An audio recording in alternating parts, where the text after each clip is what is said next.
In this short tutorial, we're going to see how you can send emails once your form has been submitted by a respondent. So that could be an email to yourself, but it could also be a confirmation email to the person that actually answered your form or your survey.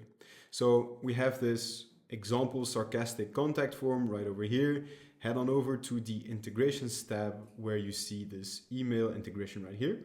So you can add as many as you want. So we're going to add two. One that is going to be sent to us, and then one that will be sent to our respondents. So let's start with the respondent. So you're going to tell me, well, I don't know my respondent's email address. That's why they leave it in the contact form. So you can add fields dynamically to your email by typing in double curly braces. So you'll get a drop down with the form elements that you can pick from. In this case, there's only one email element, so that's the one that we're going to add. And so automatically this will be populated with your respondent's email address.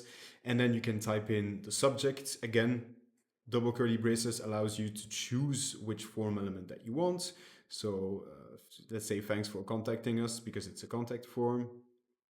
And then in your content, again, you can say hello, and then use, for example, the name of the person and populate the content that way. So let's create that integration right here. And then again, the second email, we want it to us. So you can then enter your email address, static one, do a subject saying, okay, you have a new submission.